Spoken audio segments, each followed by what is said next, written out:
رمضان کا مہینہ شروع ہو چکا ہے اور یہ برکتوں اور فضیلتوں والا مہینہ ہے۔ رمضان یہ اللہ رب العزت کی طرف سے اپنے بندوں پر خاص انعام اور خاص رحمت ہے، اور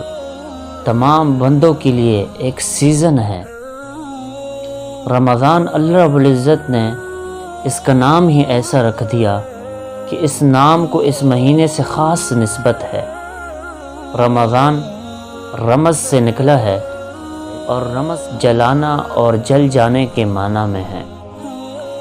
تو اس مہینے کو رمضان اس لیے کہا گیا کہ اس مہینے میں اللہ رب العزت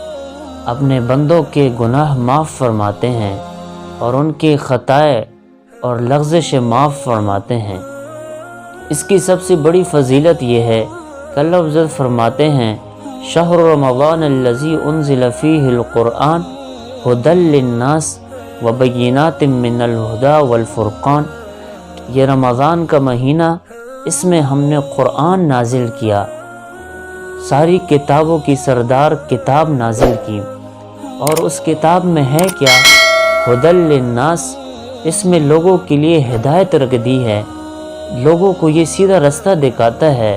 سیدھے راستے کی تعلیمات ہے، جنت تک پہنچانے والی باتیں ہیں، جنت تک پہنچانے والے احکامات ہے، اپنے رب کی پہچان کرانے والی باتیں ہیں،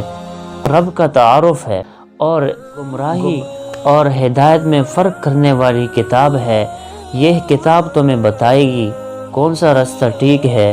کون سا راستہ غلط ہے، کون سا راستہ رحمان کا ہے اور کون سا راستہ شیطان کا ہے، کون سا راستہ تمہیں جنت تک لے جائے گا اور کون سا راستہ تمہیں جہنم تک پہنچائے گا، کیا چیزیں ہیں جو تمہیں جنت تک لے جائے گی، کیا اعمال ہے جو تمہیں جہنم تک لے جائیں گے۔ اور اس مہینے میں اللہ رب العزت نے 4 انبیاء پر بڑی کتابیں اور تحائف نازل فرمائے۔ حضور صلی اللہ علیہ وسلم کی حدیث کا مفہوم ہے کہ یکم رمضان کو اللہ رب العزت نے تورات نازل فرمائی، اور اسی طرح 6 رمضان کو داؤد علیہ السلام پر زبور نازل فرمائی، اور اسی طرح 13 رمضان کو اللہ رب العزت نے عیسیٰ علیہ السلام پر انجیل نازل فرمائی، اور پھر 24 رمضان کے بعد اللہ رب العزت نے اپنے پیارے حبیب صلی اللہ علیہ وسلم جو تمام انبیاء کے امام ہیں، جو تمام انبیاء کے سردار ہے، اس نبی پر تمام کتابوں کی سردار کتاب قرآن مجید نازل فرمائی۔ تو یہ بہت ہی فضائل والا مہینہ ہے۔ اور ایک اور حدیث میں حضور صلی اللہ علیہ وسلم ارشاد فرماتے ہیں اذا جاء رمضان فتحت ابواب الجنہ، کہ جب رمضان کا مہینہ آتا ہے تو اللہ رب العزت اس میں جنت کے دروازے کھول دیتے ہیں۔ ایک اور حدیث میں فرمایا اذا دخل رمضان فتحت ابواب الجنہ وغلقت ابواب النار وسلسلت الشیاطین، کہ جب رمضان کا مہینہ آتا ہے تو اللہ رب العزت جنت کے دروازے کھول دیتے ہیں اور جہنم کے دروازے بند کر دیتے ہیں، اور اسی طرح سرکش شیاطینوں کو اللہ رب العزت قید کر دیتے ہیں، کو جکڑ دیتے ہیں اور ان کو بند کر دیتے ہیں، رمضان کے آخر تک وہ بند رہتے ہیں۔ ایک اور حدیث میں حضور صلی اللہ علیہ وسلم ارشاد فرماتے ہیں کہ رمضان کا مہینہ آ چکا ہے، اس میں اللہ رب العزت جنت کے دروازے کھول دیتے ہیں اور جہنم کے دروازے بند کر دیتے ہیں، اور اس مہینے میں اللہ رب العزت سرکش شیاطین کو قید کر دیتے ہیں۔ اور فرمایا کہ اس مہینے میں اللہ رب العزت جنت کے دروازے کھول دیتے ہیں اور آخر رمضان تک ان دروازوں میں سے کوئی دروازہ بند نہیں ہوتا، اور جہنم کے دروازے بند کر دیتے ہیں، اور آخر رمضان تک اس مہینے میں ان جہنم کے دروازوں میں سے کوئی دروازہ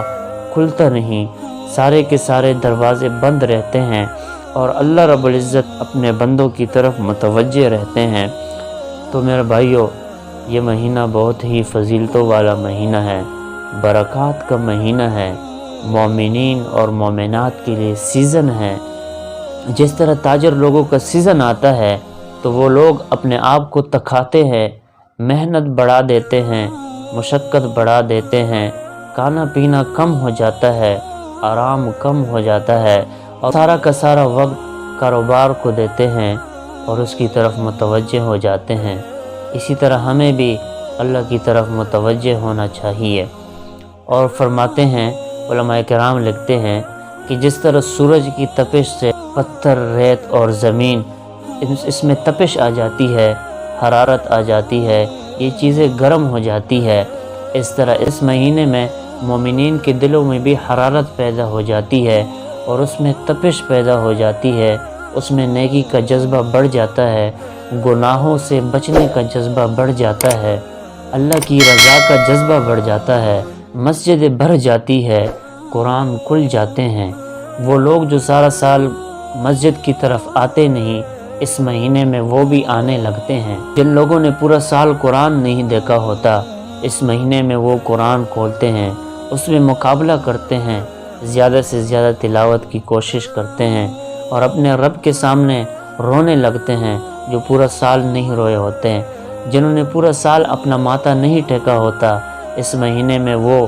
فرض کے ساتھ ساتھ تراویح بھی پڑھنے لگتے ہیں، قرآن کی تلاوت میں کثرت کرتے ہیں، صدقات ادا کرتے ہیں، زکوٰۃ ادا کرتے ہیں، نیک اعمال شروع ہو جاتے ہیں۔ لہٰذا ہمیں چاہیے کہ ہم اس مہمان مہینے کی قدر کریں اور اس کی خوب مہمان نوازی کریں اور اس موسم سے اور اس سیزن سے ہم فائدہ اٹھائیں اور اپنے رب کو راضی کریں۔